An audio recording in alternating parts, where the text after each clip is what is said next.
Please come to the hospital right away. Sarah is in critical condition. I pleaded urgently over the phone, my voice shaking with fear for our 6-year-old daughter's life. But instead of rushing to our daughter's side, my husband's harsh words cut through the line like a knife. Stop with the lies and using our daughter's life as bait. You're the worst, he accused callously. I'm not lying.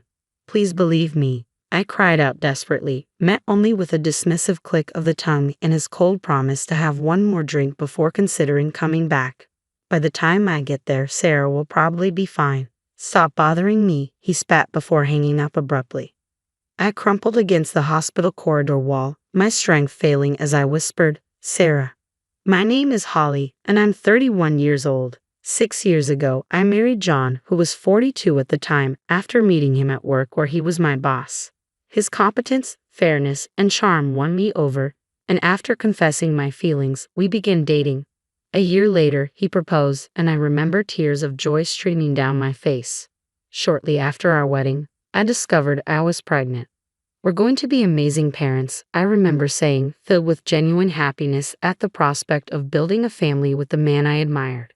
But after our daughter Sarah was born, everything changed. John grew distant and began belittling me, dismissing my needs and accusing me of exaggerating when I was unwell or needed help around the house. Nights were the hardest. When Sarah cried, his impatience showed as he'd snap, "She's annoying, put her to sleep quickly." Many times, tears replaced the joy I had imagined for our family life. You're a stay-at-home mom, and you can't even manage the kids while doing your chores. Damn, I picked the wrong one. John's words cut through me sharply. Why would you say that? We're a couple. We're in this together, I protested. I'm out working hard all day. Don't burden me with housework. And your constant complaints about being sick or not getting enough sleep because of the kids. I don't buy it, he retorted coldly. I'm not lying about any of this. Besides, Sarah is our daughter. You need to be involved in raising her too, I pleaded, hoping to reach him. If you need help that badly, hire a housekeeper. That's if you can afford it, of course, he dismissed callously. His accusations stung, but what hurt more was his indifference towards our daughter. The thought of divorce crossed my mind, but as a stay-at-home mom, leaving with Sarah felt daunting. Still, I resolved to be the parent Sarah deserved, one who would protect her no matter what. If something ever happened, it seemed Sarah vaguely understood that her father, John, and I weren't getting along well. Despite this, she grew into a kind child, often gently stroking my head and saying, "Thanks for everything, Mom." Each time, I would lovingly hug Sarah and respond, "Mommy loves you so much, Sarah." But then, suddenly, something precious to me was taken away. It happened on Sarah's 6th birthday. The three of us had planned to celebrate together. I had been busy with preparations all morning and was nearly finished by 3 p.m. Just as I was about to leave to buy her birthday cake, I received a call from John. I got roped into a night out with my colleagues. "I'll be home," John's voice came through the phone. "Wait, today is Sarah's birthday. You promised you would be home," I pleaded. "Can't be helped. I was invited out. I'm quite popular, you know," John replied with a smug laugh. "Popular, my foot. They probably just want you to pick up the tab," I retorted, frustration creeping into my voice. I've told him countless times to stop footing the bill for his colleagues' nights out, but John never listens. He just says, "Who else is going to pay? I'm the boss." "Can't you please come home for Sarah? She's been looking forward to celebrating her birthday with you," I begged. "Stop nagging. I'll get her a present. That should be enough," John dismissed. "Fine, whatever," I snapped, cutting the call abruptly with a loud slam of the receiver. Relief washed over me momentarily. I shouldn't let this get to me. Today is all about Sarah. I have to keep smiling, I thought to myself as I walked into the local bakery and picked out a strawberry cake, Sarah's favorite. With the cake in hand, all that was left was to wait for Sarah to return home. But as the evening wore on and the sun started to set, Sarah still hadn't come home. I tried to reassure myself, maybe she had lost track of time while playing with her friends. Just as I began to consider searching the neighborhood or calling the police, the phone rang. It was the police on the line. "Holly, there's been a traffic accident." "What about Sarah? Is Sarah okay?" "They've taken her to the hospital, but she's still unconscious. We're sorry for the delay in contacting you. It took some time to confirm her identity." "I have to go to the hospital right away," the police officer informed me urgently. I regretted not leaving Sarah a note with my contact information, but dwelling on it wouldn't help now. Rushing to the hospital, my face drained of color, I silently prayed, "Please, God, let her be okay." At the hospital, a nurse broke the news to me. Sarah was in critical condition. The strength drained from my body, and I collapsed to the floor. Just this morning, she had been fine, going to school like any other day. This wasn't supposed to happen. I struggled to convince myself it was all a terrible dream. But the steady beeping of the machines monitoring my daughter's unconscious form brought me back to harsh reality. "I need to call John," I muttered, stepping out of the room to dial my husband's number. "What? It's you again. Don't bother me while I'm out drinking," John's voice slurred through the phone. "Sarah got in an accident and she's at the hospital. It could be serious. Get here now." John scoffed, dismissing it. "Yeah, right. Another one of your stories. You're just upset because I missed her birthday. Stop making things up." "I'm not lying. Please come to the hospital now. Sarah's in critical condition," I pleaded desperately. "Stop holding a grudge against me. You're being ridiculous," John retorted callously. "Please, just come. Sarah might not make it," I cried, tears streaming down my face. I found myself pleading through the tears, overwhelmed not just by sadness but by the disbelief that my husband could accuse me of lying and show no concern for our daughter in such a dire moment. Fine, I understand. I'll have one more drink, then I'll come back. By then, Sarah will have miraculously woken up and be peacefully asleep in bed. I'm tired of your lies. Don't call me again. Bye." "Wait," I shouted, but he had already hung up. In the hospital room, I sat, tears streaming down my face as I waited for Sarah to wake up. But she never did. Her birthday became the day she left us forever. "Why? Please open your eyes," I pleaded, my voice trembling with grief. No matter how much I called out to her, no matter how many times I touched Sarah's lifeless body, she never responded with a smile. Sarah was such a good girl. She was shy, but always caring and thoughtful towards others. A true angel. Why did she have to lose her life, Sarah? I collapsed in tears in the hospital room, oblivious to the people around me. In the end, my husband never showed up at the hospital that day. On the day of the funeral, the sky hung heavy with clouds, as if it too mourned. John's colleagues and bosses attended the service, faces familiar from earlier encounters, but this was not how I had imagined meeting them again.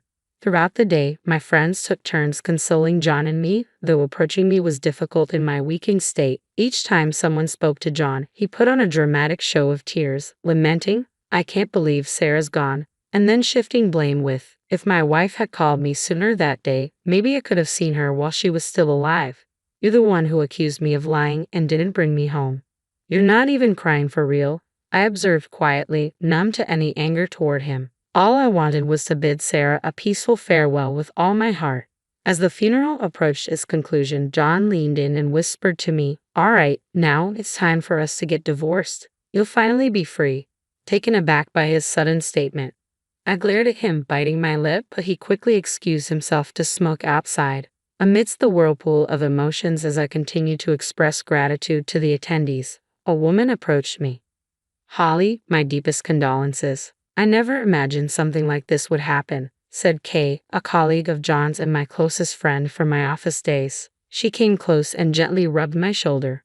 In that moment, I felt a slight sense of solace in my heart. 3 days after the funeral, I received a call from Kay. A few days later, we met at a cafe near my home. She was very concerned about me, asking if I was eating properly and sleeping enough.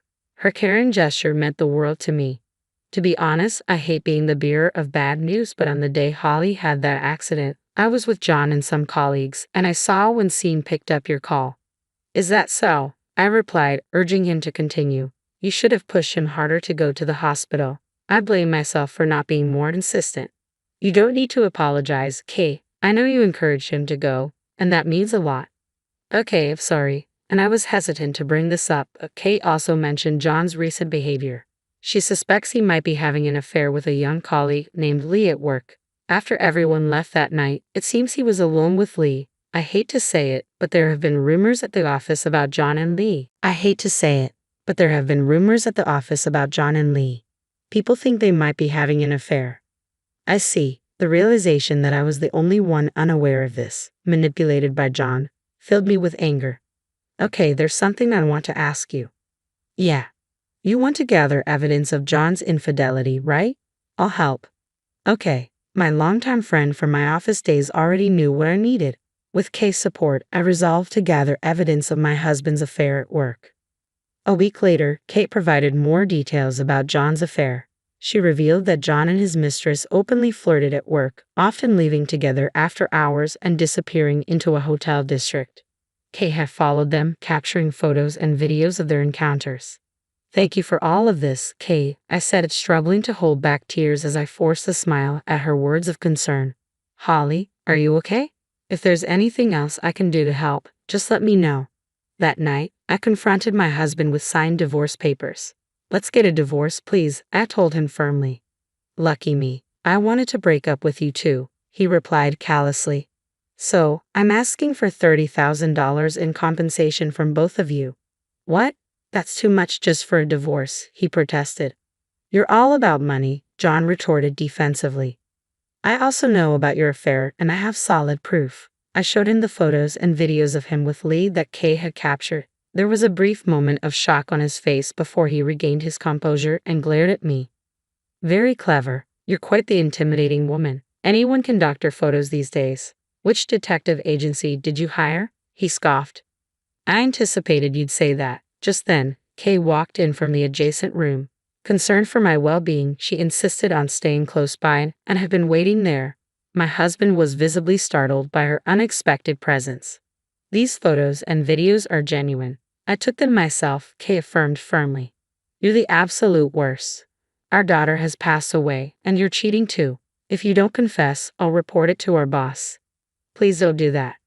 So, you admit to cheating then? Yeah, I guess, my husband admitted reluctantly, his face contorted with discomfort.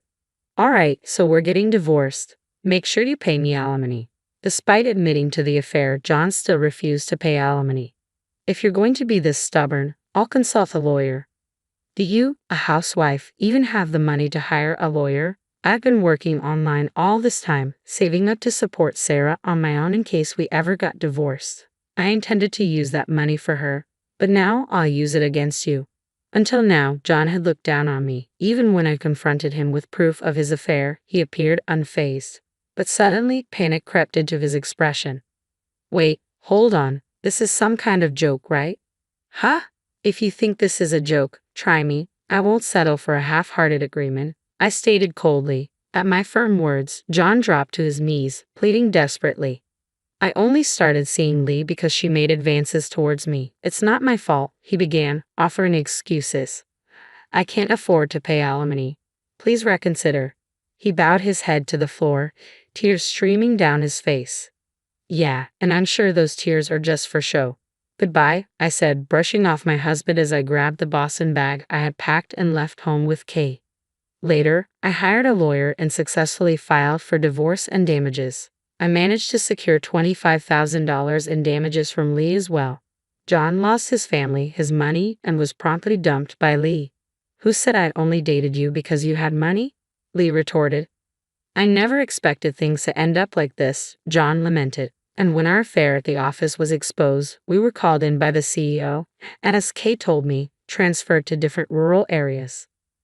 Following my divorce, I moved back to my parents' house and continued working from home. Sarah was laid to rest in our family cemetery back home. While I still mourned deeply, I resolved to live out my remaining years quietly and peacefully.